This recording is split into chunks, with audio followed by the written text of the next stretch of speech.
చాలా మంది ఉంటారు, వాళ్ళలో కొంతమంది ఇలాంటి వెళ్ళిపోతుంటారు. కానీ ఇలా ఆంధ్రప్రభ అంటే ఏపీ ఎడిషన్లో ఆంధ్రప్రభ అనుకుంటే ఒక పత్రిక హైలైట్ చేసింది, గల్లా జయదేవ్తో కూడా వైసీపీ సంప్రదింపులు చేస్తుంది. ఇవాళ మధ్యాహ్నమో రేపో లేకుంటే ఎల్లుండో గల్లా జయదేవ్ కూడా మీకు టాటా గుడ్ బై చెప్తున్నారు. అవన్నీ ఉత్త కబుర్లండి. ఆయన మా జిల్లా ఆయనే, మేము మాకు దగ్గర బంధుత్వం. పేపర్లు వచ్చేసారండి. ఇది నా వార్త కాదు, నా ఊవాచ కాదు. రైట్. నేను కాదనట్లేదు సార్, నేను కాదనట్లేదు. మీడియాలో వస్తున్న ప్రతి అంశాన్ని మనం క్రైటీరియా తీసుకోవాల్సిన అవసరం లేదని మాకు కూడా తెలుసు. ఒక పార్టీలో ప్రకంపనలు సృష్టించడానికి కొంతమంది రకరకాలుగా వార్తలు రాయొచ్చు, లేదంటే దానికి ఒక గాసిప్స్ గా కూడా తీసుకొని రాయొచ్చు. గల్లా జయదేవ్ గారు ఎట్టి పరిస్థితుల్లో పోయే పరిస్థితి లేరు.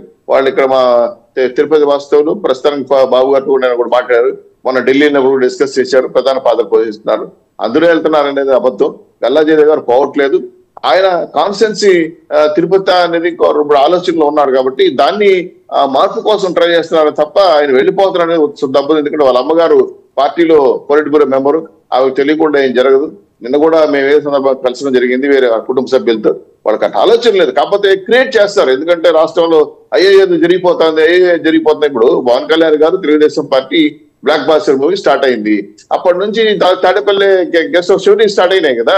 మొత్తం ఎమ్మెల్యేలు మారుస్తాం, వాళ్ళు మారుస్తాం. పాలసీ విధానాలు, పార్టీ విధానాలు నష్టం వచ్చి ఎమ్మెల్యేలు గెలవలేకపోతుంటే మార్చాల్సింది సీఎం గారిని, కానీ వీళ్ళు ఎమ్మెల్యే మీద నెప్ప నెట్టేసి మార్చేస్తా ఉంటే మా పార్టీలో కూడా ఉంటాయి ఇవన్నీ. 40 ఏళ్ల ఎన్నో ఎలక్షన్లలో ఎంతమంది నాయకులు చూసిన తెలుగుదేశం పార్టీ చెప్పండి. మేము చెప్పాం కదా, రాష్ట్రంలో తెలుగుదేశం పార్టీ జాతీయ పరంగా తెలంగాణ ఉమ్మడి రాష్ట్రం ఉండేటప్పుడు ఇలాంటివి హెమాహేమీలు మంత్రులు స్థాయిలో నుండి ఓడిపోతే కూడా మేము తట్టుకొని నిలబడగలిగాం. కాబట్టి కేశినేని నాని గారి వ్యవహారం అంతా కూడా మేము టీకప్లు తుఫాన్ లాగా చూస్తాం తప్ప అదేదో పెద్ద సమస్య అయినట్టు ఫీల్ అయిపోయి మేము పార్టీకి ఏదో నష్టం వస్తుందని ఉండలేదు.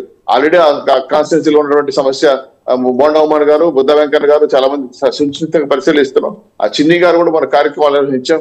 మేము చాలా వరకు అవకాశం ఇచ్చాం. ఇచ్చిన తర్వాత సద్వినియోగం చేసుకోకుండా ఆయన పార్టీ క్రైటీగా తీసుకోకుండా ఆయన వ్యక్తిగత విధానాలకు ముందుకెళ్ళాడు. అది నష్టం వచ్చింది. చివరికి సంప్రదిస్తా ఉంటే ఆయనకన్నా సీనియర్ నాయకులు కొనకళ్ళ లక్ష్మీనారాయణ గారు వెళ్ళి కలిశారు, వాళ్ళతో మాట్లాడి డిస్కస్ చేశారు. ఆ రోజు నేను లేదు వెళ్ళట్లేదని చెప్పాడు, మళ్ళీ తెల్లవారితో మళ్ళీ మారిపోతున్నాడు. ఏమో జగన్మోహన్ రెడ్డి గారు ప్యాకేజీలు ఏమైనా చూపించారేమో, ఎల్లుండొచ్చేమో నాకు తెలియదు.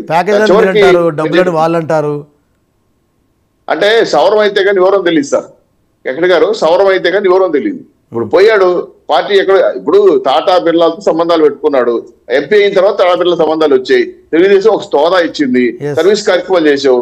కేసీఆర్ గారిని వ్యక్తిగతంగా విమర్శించలేదండి. ఆయన వ్యక్తిగతంగా ఏమి ఉంటుందని అన్యాయాల క్రమాలు పాల్పడ్డా. రెండో విషయం ఏంటంటే అభివృద్ధి విషయంలో కాంప్రమైజ్ పనిచేసాడు. నేను కాదనట్లేదు, మంచిని మేము సమర్థిస్తాం, చెడ్డను కూడా విమర్శిస్తాం. కానీ మీరు ఇప్పుడు వేరే పార్టీ బ్రాండ్ తో మీరు గెలిచారు, పార్టీ హోదా పార్టీ బయట వెళ్ళిపోతే మీరు నష్టపోయేది మీరే కదా.